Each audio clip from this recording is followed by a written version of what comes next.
before the video even starts, I want to let y'all know.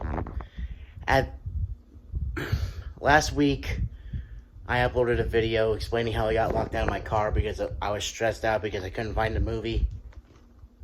Found it. It's for my goddaughter's brother for Christmas because he's obsessed with Spider-Man. And I finally found it. Went through 6 different stores before I was even told of one store that actually had the movie. Went to that store, drove like half an hour, got it, came home, found out his mom ordered it for him on Amazon. So I went through all that for this movie, but thank God, as you'll find out in this review, I freaking love this movie. Alright, enjoy the video.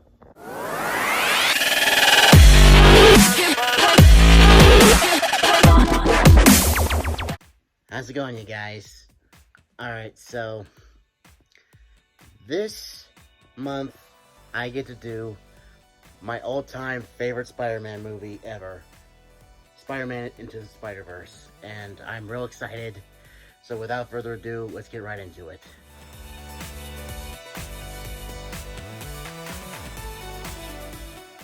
The story.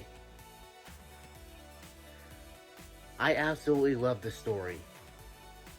And it's actually very relatable because me personally, I've always felt like inferior to like my friends and my classmates, especially in the early days of me and my family living here in North Carolina.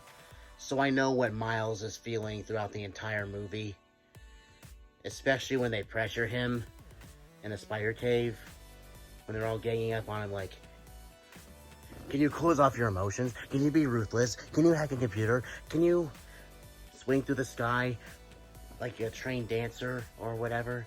Or can you float in the air like toward a delicious pie? Okay, that last one cracked me up, but seeing him crack under pressure and the reality of he doesn't actually know what the hell he's doing, which in his case, I mean, he had only been Spider-Man for like 2 days, and he spent most of that time looking for someone to teach him. And he discovered he can venom strike people and turn invisible by accident. And of course, Peter B. Parker's like trying to hype him up, saying like, hey man, he can do a whole bunch of stuff. He can venom strike, he can turn invisible, not on command, but he can do it. And then I absolutely love the pep talk that Peter B. Parker gives him, and that really motivates him to, you know, get out of the trap that Peter set. And I remember myself feeling that way when I finally got over a certain personal obstacle in my life. So I know how Miles felt in that situation, and I'm not gonna lie, I really feel for Peter B. Parker. I'll get into this in the character section, but I absolutely love him.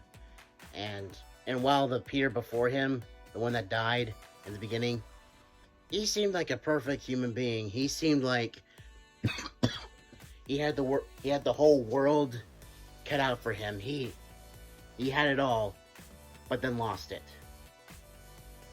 And I just really love that arc that Miles has with his dad. At first, he's reluctant to say love you to his dad, and then towards the end, he says love you to his dad. And he has that same confidence that the Peter before, the Peter that died had. I just love it. Alright, characters. And like I said in the story section, I absolutely love Peter B. Parker because his backstory is funny, but also kind of sad. I mean, like, nothing is going to break me down. 2 seconds later, he's crying in the shower. I'm like, oh good lord.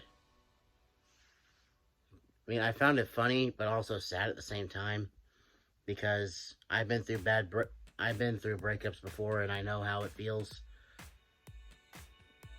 And I love Gwen, how when she sees Miles for the first time since the incident, which, believe me, I'll get to that later.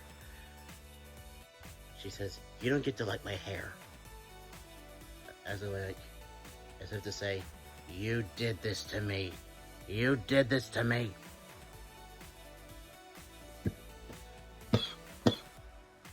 And I love Spider-Ham. I love how he's just like, "Do animals talk in this dimension? Because I don't want to freak him out." I'm like, you're talking out loud, so you're gonna freak him out either way. But anyway, so I also love Spider-Man Noir Peter Parker, mainly because he's Nicolas Cage. But I love how he's just like, is this, with the Rubik's Cube, is this green, blue, purple, yellow, what? Because in his universe, everything's in black and white. I just really like his design. And I especially love Miles, because, like I said before, he's relatable. Because I've been through that sort of like peer pressure thing in life.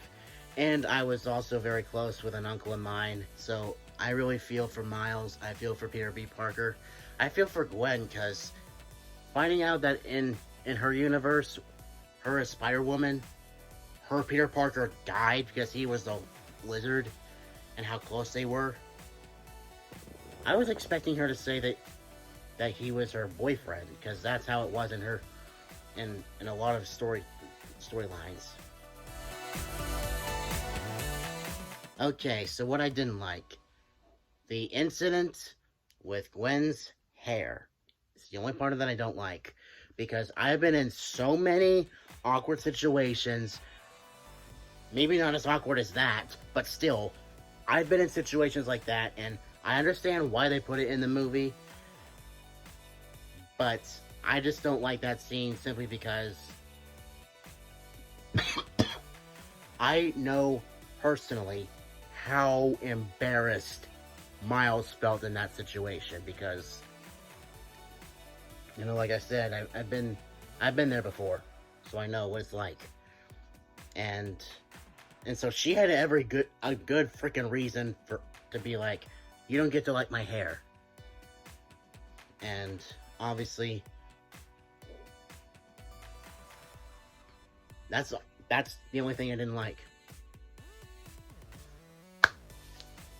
Well, I hope you guys enjoyed the video. I've been wanting to do this for a long time, and I'm just so glad that I actually found the movie. I'm glad I found it. But anyway, I actually have somewhere to be, so